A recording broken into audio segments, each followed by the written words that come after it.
मी संभाजी अच्युतराव पाटील, सेवानिवृत्त पोलीस उपाधीक्षक आणि ॲडव्होकेट सातारा. विधानसभा निवडणुका 2024 या संबंधाने निवडणूक विषयक कामकाज पाहणारे निवडणूक निर्णय अधिकारी, त्यांचे सहाय्यक निवडणूक निर्णय अधिकारी आणि पोलीस अधिकारी आणि अंमलदार यांच्यासाठी आज 20 ऑक्टोबर 2024 रोजी एक महत्त्वाचा असा व्हिडिओ मी लेक्चरच्या माध्यमातून घेऊन येत आहे. यामध्ये मुंबई उच्च न्यायालय खंडपीठ नागपूर यांच्याकडील criminal writ petition number 1575 of 2023 सागर मेघे विरुद्ध महाराष्ट्र शासन आणि दत्तापूर पोलीस स्टेशन जिल्हा अमरावती धामणगाव या संबंधातील न्याय निर्णयाचा मी थोडक्यामध्ये सारांश सांगणार आहे. नमोद रिट पिटिशन हे तत्कालीन आमदार सागर डी मेघे व उमेदवार यांच्या संबंधातील आहे. ते 2014मध्ये जेव्हा निवडणूक लढवित होते विधानसभेची, त्या दरम्यान त्यांच्याविरुद्ध दत्तापूर पोलीस ठाणे जिल्हा अमरावती येथे भारतीय दंडसंहिता कलम 188, त्याचबरोबर रिप्रेझेंटेशन पीपल्स ॲक्ट कलम 123 आणि भारतीय दंडसंहिता कलम 171H म्हणजे त्यांच्या वतीने प्रचार करणारे प्रत्यक्ष उमेदवाराच्या वतीने मान्यता असलेले वाहन होते किंवा नाही याची प्रत्यक्ष खात्री न करताच त्यावेळचे तत्कालीन तहसीलदार यांनी पोलीस स्टेशनमध्ये FIR दिली. ती दत्तापूर पोलीस ठाणे या ठिकाणी गुन्हा रजिस्टर नंबर 3026 ऑफ 2014 याप्रमाणे नोंद झाली. त्याबाबत सुरुवातीलाच मी स्पष्ट करू इच्छितो की भारतीय दंडसंहिता कलम 188 खालील त्यावेळी ही जी फिर्याद आहे ती फिर्याद पोलीस स्टेशनमध्ये FIR स्वरूपात देता येत नाही, ही वस्तुस्थिती आहे. तरीही पोलिसांना त्याचं अज्ञान आणि तहसीलदार यांचंही अज्ञान, यामुळे हा FIR दाखल झाला. त्यासोबत रिप्रेझेंटेशन ऑफ पीपल ॲक्ट 123 लावण्यात आले 1950च्या कायद्याचं. वास्तविक पाहता 123 हे फक्त व्याख्या कलम आहे. या व्याख्या कलमामध्ये कुठल्याही प्रकारची शिक्षा दिलेली नाही, तरी पण ते न वाचता 123 लावून टाकलं. त्याबरोबरच 177 रिप्रेझेंटेशन ऑफ पीपल्स ॲक्ट हे पण लावून देण्यात आलं. परंतु फॅक्ट अशा आहेत या केसमधील की एक त्यांच्याकडे प्रचाराच्या दरम्यान पोलिसांना चेकपोस्टवरती मंगळूर टी पॉईंट या चेकपोस्टवरती एक MH27U 1515 नंबरची एक स्कॉर्पिओ वाहन हे मिळालं व त्यामध्ये 4,75,000 रुपये ही रक्कम मिळाली. त्याबरोबरच काही साहित्य मिळाले आणि ते विदाऊट परमिशन किंवा ते भ्रष्ट मार्गाचा अवलंब करण्यासाठी किंवा मतदारांना पैसे देण्यासाठी म्हणून ते पैसे आणलेले आहेत, अशा प्रकारचा आशय व्यक्त करून FIR नोंद झाली. त्याबाबत पोलिसांनी फारशी चिंता न करता 188 खाली पोलीस स्टेशनमध्ये FIR होत नाही हे माहीत असूनही त्या कलमाखाली FIR नोंद केली. रिप्रेझेंटेशन ऑफ पीपल ॲक्ट 123 नेमकं काय आहे, ते कोणत्याही प्रकारचं शिक्षा कलम नसून ते व्याख्या कलम आहे. कलम 77मध्ये काय सांगितलेलं आहे तेही वाचलं नाही. 171H मध्ये नेमकं काय आहे आशय आहे तो वाचलं नाही. गुन्ह्याचं दोषारोपपत्र वरिष्ठ अधिकाऱ्यांच्या मान्यतेने न्यायालयामध्ये पाठविण्यात आलं. तो खटला सुरू झाला, परंतु ते थेट दोषारोपपत्र रद्द करण्यासाठी सागर मेघे हे त्यांचे उच्च न्यायालयातील वकील यांचे मार्फत ते खंडपीठ नागपूर या ठिकाणी त्यांनी क्रिमिनल रिट पिटिशन नंबर 1575/2023 हे दाखल केले आणि त्याची सुनावणी झाली आणि दिनांक 8/2/2024 रोजी एक न्यायनिर्णय आलेला आहे. त्या न्यायनिर्णयामध्ये स्पष्टपणे नमूद केलेलं आहे की भारतीय दंडसंहिता कलम 188 म्हणजे आता सध्याच्या भारतीय न्यायसंहितेमधील हे कलम 123 झालेलं आहे. त्यामुळे या कलमाखालील FIR आहे ती पोलीस स्टेशनमध्ये देता येत नाही असं CRPCच्या कलम 195(1)(a) मध्ये स्पष्ट केलेलं आहे. कोणत्याही न्यायालयाला पोलीस स्टेशनमध्ये दाखल केलेल्या FIRची दखल किंवा कॉग्निजन्स हा घेता येणार नाही, कारण 172 ते 188 या खालील कोणताही अपराध घडला असेल तर त्याबाबतची कंप्लेंट FIR नव्हे, ही फक्त न्यायालयामध्ये दाखल करायची आहे. ती संबंधित लोकसेवकाने दाखल करायची आहे. म्हणजे ज्या अधिकाऱ्यानं पूर्वीच्या CRPC कलम 144 प्रमाणे तो आदेश पारित केलेला असेल, मनाई आदेश, त्याच सक्षम प्राधिकारी आणि त्यांचे दुय्यम अधिकारी ज्यांना प्राधिकृत केलं आहे त्यापैकी ती न्यायालयात द्यायची आहे. परंतु बऱ्याच वेळेला जिल्हाधिकारी आणि पोलीस अधीक्षक यांचे वैयक्तिक संबंध चांगले असतात आणि त्यामुळे पोलीस स्टेशनला FIR दाखल करा ना, कशाला आमच्या अधिकाऱ्यांना तुम्ही न्यायालयात पाठवता, अशा प्रकारचे एक विनंती वजा त्यांना अशी जबरदस्तीच केली जाते. आणि मग पोलीससुद्धा अशा प्रकारची FIR नोंदवून घेतात आणि शेवटी त्या FIR चार्जशीट संपूर्णपणे न्यायालयात रद्द होतं. याचं उत्कृष्ट उदाहरण म्हणून या केस लॉकडे पाहिलं पाहिजे. म्हणून आगामी लोकसभा निवडणुकीच्या कालावधीमध्ये तरी किमान भारतीय नागरिक सुरक्षा संहिता कलम 163 प्रमाणे काढलेले जे काही मनाई आदेश आहेत, मग ते कार्यकारी दंडाधिकारी, उपविभागीय दंडाधिकारी, अतिरिक्त दंडाधिकारी किंवा जिल्हा दंडाधिकारी किंवा माननीय पोलीस आयुक्त आणि पोलीस उपायुक्त यांनी काढलेले मनाई आदेश याचा जर भंग झाला तर त्याबाबतची फिर्याद ही भारतीय न्यायसंहिता कलम 223 प्रमाणे पोलीस स्टेशनमध्ये दाखल करू नये. त्याऐवजी कंप्लेंट स्वरूपामध्ये ती तक्रार ज्युडिशियल मॅजिस्ट्रेट फर्स्ट क्लास यांच्या न्यायालयात दाखल केली पाहिजे.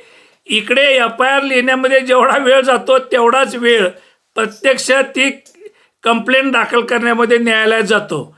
पब्लिक सर्वंट असल्यामुळे प्रत्यक्ष पब्लिक सर्वंटला अशी कंप्लेंट न्यायालयामध्ये देण्यासाठी कोणत्याही प्रकारे शपथेवर पुरावा द्यावा लागत नाही.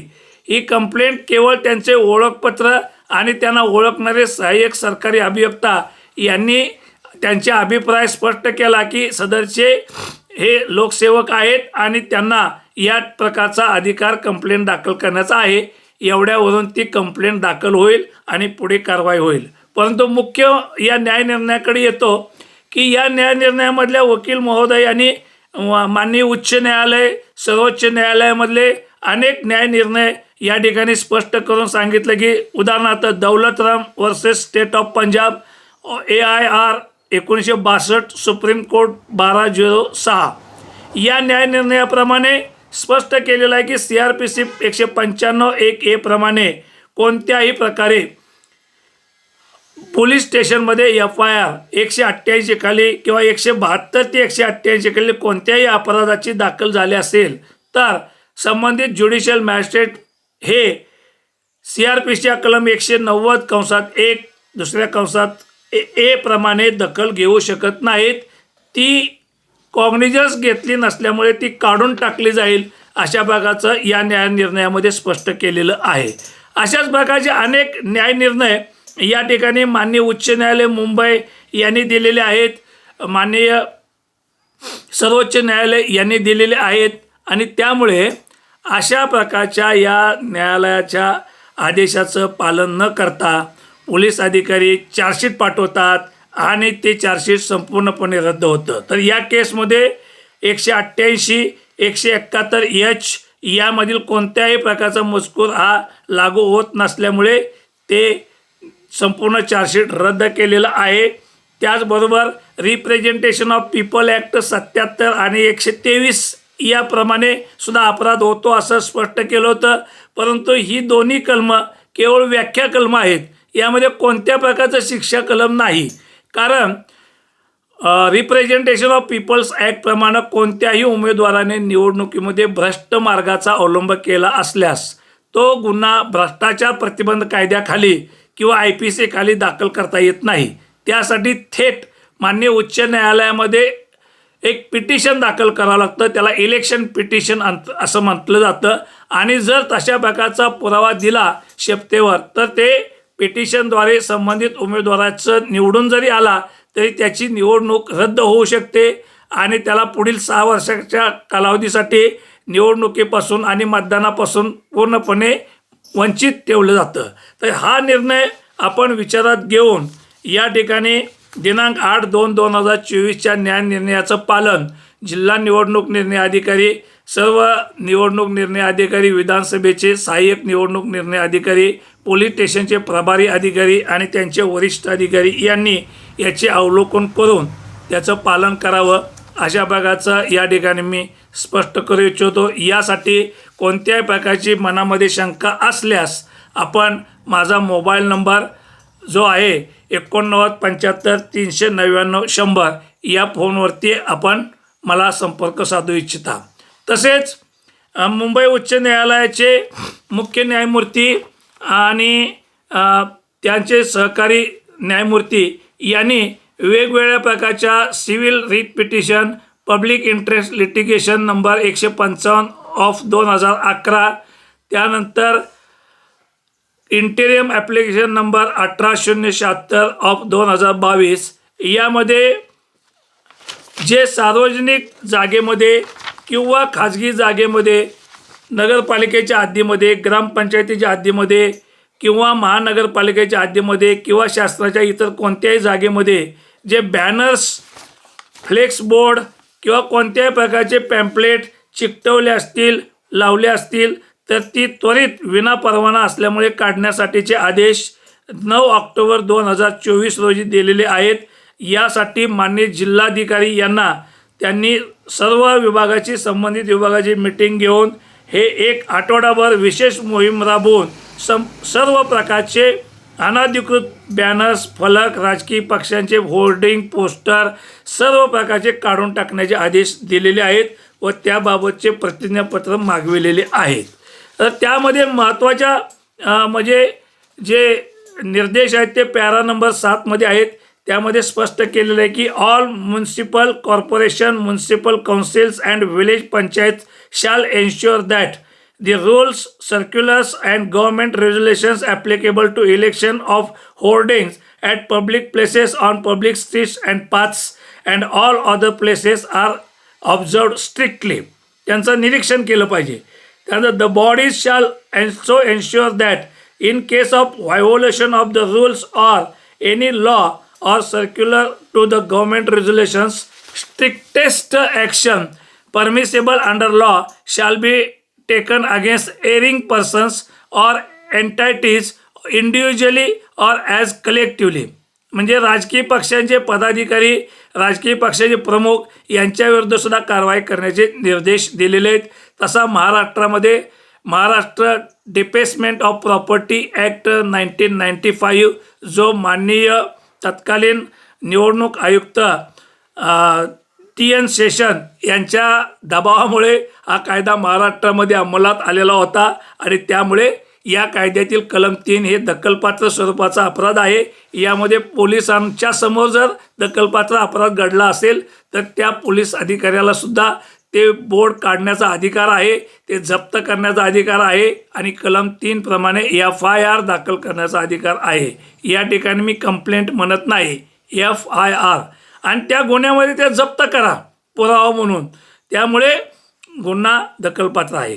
35 कलम जे आहे या BNSS मधील जर पोलिसांसमक्ष घडलेल्या अपराधामध्ये विदाऊट वॉरंट अरेस्ट करता येईल, परंतु हा अपराध बेलेबल असल्यामुळं तुम्ही फक्त त्यांना जामिनावर मुक्त करा. बिगर जामिनकीचा अपराध नसल्यामुळे त्यांना लॉकअपमध्ये ठेवू नका.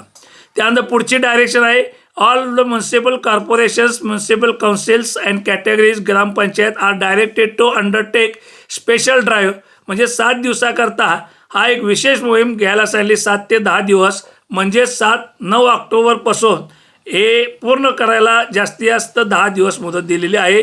ती 10 दिवसाची मुदत आज रोजी संपलेली आहे. तर हे विशेष मोहीम राबवली असेल, चालू असेल अशी मला खात्री आहे. त्याशिवाय पोलीस अधीक्षक आणि माननीय पोलीस आयुक्त यांनाही निर्देश दिलेले आहेत की जर अशा प्रकारच्या स्थानिक स्वराज्य संस्था जे अधिकारी किंवा त्यांचा स्टाफ यांना पोलीस संरक्षण पाहिजे असल्यास असे बोर्ड काढण्यासाठी, होर्डिंग काढण्यासाठी, बॅनर्स काढण्यासाठी तर त्यांना पोलिसांनी मदत केली पाहिजे, मदत दिली पाहिजे असे पण स्पष्ट करण्यात आलेले आहे. त्याशिवाय यामध्ये माननीय कलेक्टर साहेब, SDM, SDO, तहसीलदार आणि नगरपालिकांचे मुख्य अधिकारी आणि BDO आणि ग्रामपंचायतीचे अधिकारी यांनी वैयक्तिक लक्ष दिलं पाहिजे असंही स्पष्ट केलेलं आहे.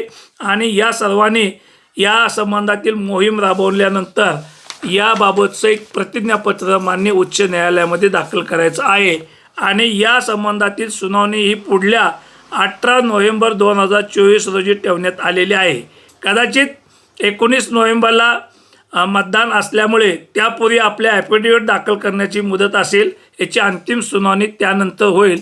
परंतु ही जबाबदारी माननीय उच्च न्यायालय यांनी या 2 न्याय निर्णयामधून संबंधित शासकीय यंत्रणेच्या अधिकारी आणि पदाधिकारी तसेच पोलीस अधिकारी यांच्यावर स्पष्टपणे टाकलेली आहे. त्याची अंमलबजावणी करावी. या संबंधाने कोणत्याही प्रकारची अडचण असल्यास शंका असल्यास माझा फोन नंबर आहे 8975 399 100 यावरती फोन करावा. परंतु IPC 188 जुनं आणि सध्याचं भारतीय न्यायसंहिता कलम 223 खालील FIR पोलीस स्टेशनला न करता संबंधित लोकसेवकांना अशी कंप्लेंट स्वरूपात तक्रार ही संबंधित न्यायालयातच दाखल केली पाहिजे अशा प्रकारची सूचना देऊन या ठिकाणी थांबतो.